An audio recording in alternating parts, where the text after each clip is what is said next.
So I have my squares facing right side up, the wrong side to the back, and I'm going to be working flat across this direction.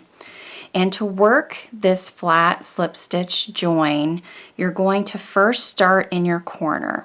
So for my corner, I have a chain 2, and I'm going to begin in this second chain here. So you can see there's 2 chains right here in the corner. I'm not going to choose the first one, the second one. We're going to be working in the back loops on each side or the inner loops. You can basically refer to them either way. So looking at these stitches, you can see the top 2 loops from each of the stitches from that last round that I worked for the square. I'm going to be working in the back loop of each of these stitches or the inner loops. So the inner loops would be the loops that are closest to each other from each square.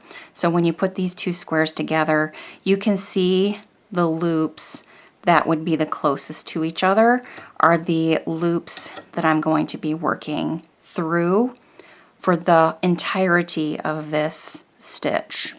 So I'm going to be inserting my hook into this square that's closest to me, and I'm going to be inserting my hook into the back loop, the inner loop of that second chain in that chain 2 space. So I'm going to insert my hook into that back loop of that chain, and that chain is right next to that double crochet. So these are the 2 loops of that double crochet. These are the 2 loops from that chain. So inserting my hook into that chain loop, and then picking up my other square. So I'm going to identify which loops go to this double crochet stitch, and these are the loops that go with that stitch. This is that chain stitch in that chain 2 space, and I'm going to insert my hook into that back loop or that inner loop.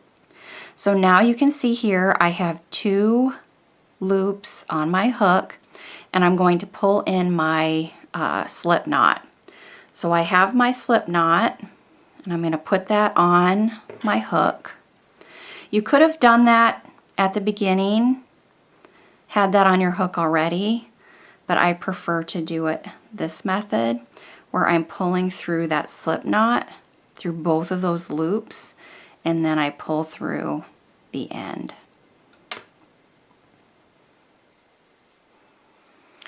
So I'm working with that slip knot through both of those loops.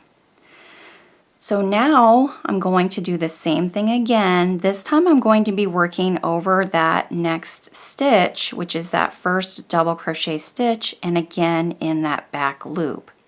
You're going to want to keep your working yarn inside or below your squares. So now I'm ready to work my slip stitch in the next stitch, and that is going to be the double crochet stitch next to my chain 2 space. So I'm going to work in that back loop only. This is the square closest to me. Inserting my hook, and then on the other square furthest from me, inserting my hook into the back loop or the inner loop of that next stitch, and then pull up a loop, and you're going to pull through both of those loops and the loop on your hook here to create your first slip stitch. You're going to want to keep the loop that's on your hook a little higher than you might normally. Slip stitches don't have a lot of give, and if you keep this really tight and work your stitches, it's going to bunch up your work, and we don't want that. We want to have these nice and loose, so keep your loop a little higher than you might normally. So again, next stitch, insert your hook in that back loop, and then on the right side, yarn over, pull through all 3 loops. Next stitch, next stitch, yarn over, pull through all the loops, back loop, yarn over, pull through all 3, and you can see, if I remove my hook here, this is completely flat. There's no ridge associated at all with this stitch, and you have these beautiful loops on the top of your work. Of course, with this contrasting color, it's really drawing attention to that join, but again, if I were to use the same cream color that I used for the square, this would basically disappear and you would have a flat join. So we're just going to be continuing that, working in that back loop, inserting our hook, inserting our hook, and then yarning over. And you may have to wiggle around here a little bit to make it easy to pull through. You may find it helpful to remember to keep this yarn below your stitches, is to just drop it in between, insert your hook into that loop, come over to the other square on the other side, insert onto the back loop, and pick up your yarn, yarn over, and pull through all your stitches. Drop, pick up, insert, insert. It takes a little bit longer, but you might find it less awkward to do that. So you're going to continue this till we get to the corner, and I'll show you how to bring in your next set of squares.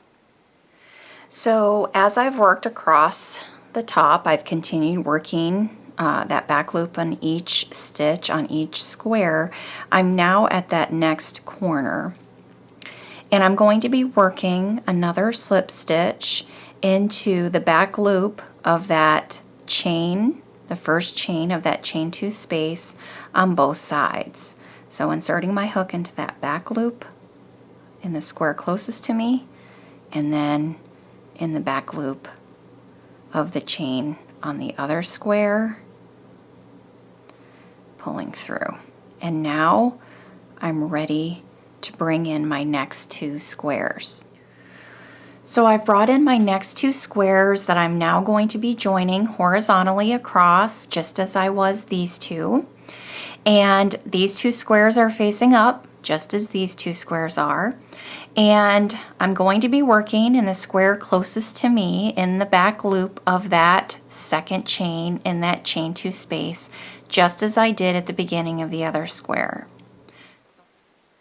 I'm going to insert my hook into that back loop, bring up my other square, back loop of that second chain in that chain 2 space, and then yarn over and pull through all of the loops.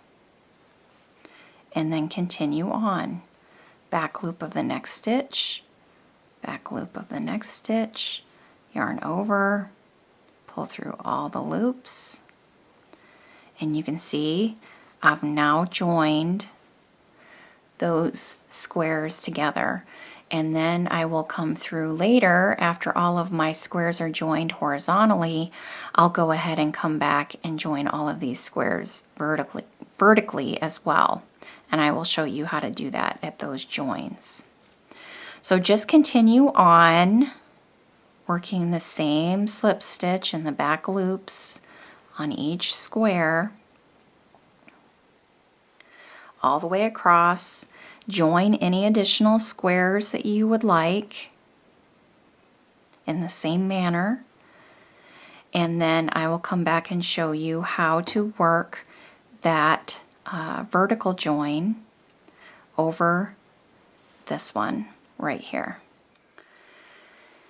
I have reached an intersection or junction. I've been working on my vertical join after I completed all my horizontal joins. So after starting those first 2 squares, joining those together with my vertical join, I'm reaching this junction or intersection here. And I'm going to complete, and you can see here, you're going to want your working yarn underneath that join.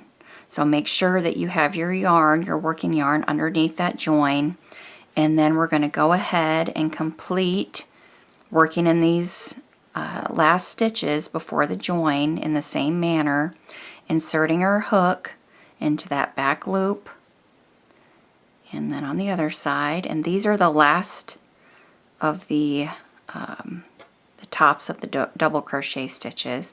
It's going to be a little awkward because we're working underneath that join, but we're going to yarn over and pull through all the loops just as we have been. And now I'm in that chain 2 space, and I want to work in the first, which is the only one that hasn't been worked in yet. I'm going to work in the back loop of that first chain there, and then on the other side the back loop.